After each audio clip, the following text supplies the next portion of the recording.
What's going on, everyone, and welcome back to the channel. Today we're breaking down The Boys Season 5, Episode 4, King of Hell. And oh yeah, we got the most dark episode of the season, and I mean that literally in terms of lighting.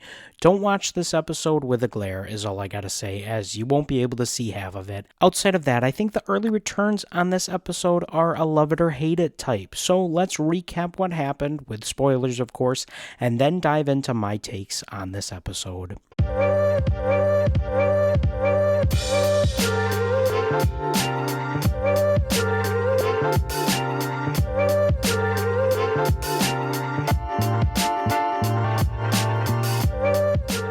So right off the bat, Ryan is okay and off in the wind again.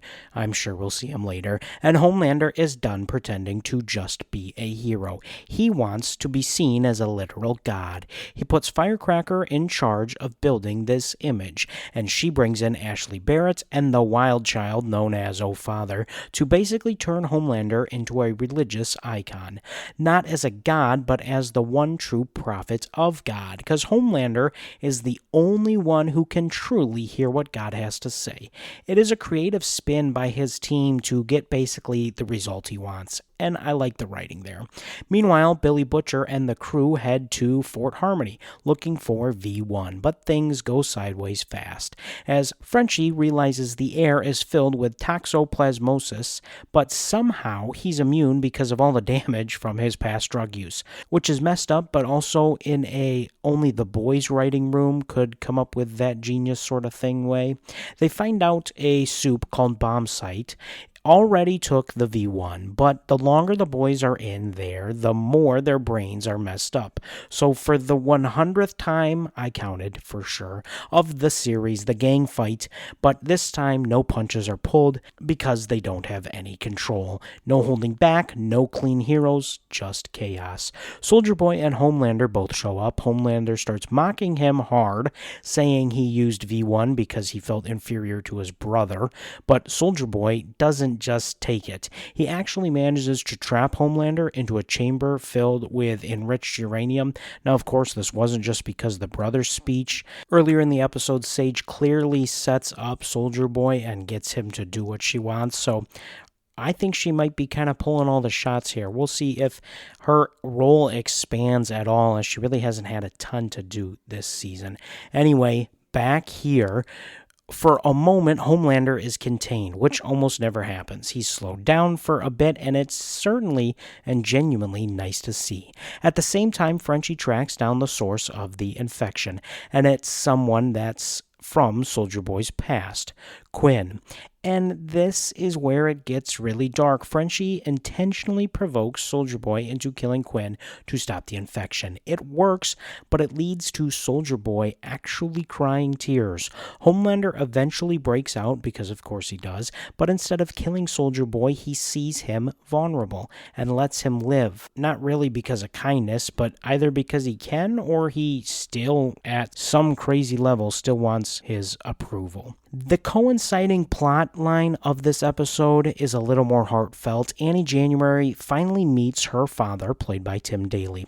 Tim has played a lot of animated versions of Superman, but I'm a big fan of his from his work as Henry McCord on the television show Madam Secretary.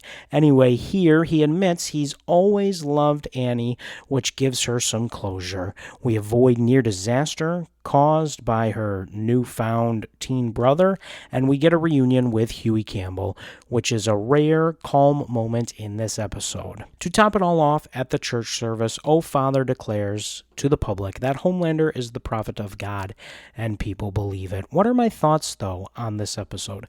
Well, again, I think my thoughts are kind of in line with the latest episode of Daredevil Born Again, which you can watch by clicking this info card here. It is a good episode, but it's starting to feel a little that we're focused so much on building to that climactic conclusion that the stuff in the middle is kind of an afterthought. I don't think this is a filler episode. I actually think Annie's storyline was the most interesting in this episode. It shows us that there are other good people in this world, and not just people who subscribe to everything that thought makes them believe. So then on the flip side, did we really need to see the team fight for the 100th time? Don't get me wrong, the choreography was good, the filmmaking obviously is great, but it does feel like we used one of our limited episodes left in this show to tell something that we've seen before or show something we've seen before. I also am not sure how nothing was wrong with MM. I mean, from what I could tell, he got shot right in the shoulder, and I may be missing something here, so feel free to let me know in the comments. There's also a thing in television, I'm sure you've heard of a backdoor pilot, where in the final season, or any season really, of a show, we take an episode to tease a new show we could make. Operative word being could make, because more than not, these ideas get shelved. And this certainly is not that. However, it is a please watch our next show sort of vibe. Bombsight, Quinn, and of course Soldier Boy are all going to be in Vought Rising. I think these types of episodes in the final season specifically certainly start to stall the momentum of the story, and it really does make you kind of feel a little disconnected from a streamlined story. It also doesn't help that you watch these episodes weekly. And again, I've said it before, I love the weekly format, but sometimes these are the drawbacks. Again, I liked this episode, but I did have some critiques with it too, and it's okay. You can have those, and it doesn't have to be a perfect episode. But if you enjoyed this recap, drop a like and subscribe and let me know, what did you think of episode 4 of The Boys?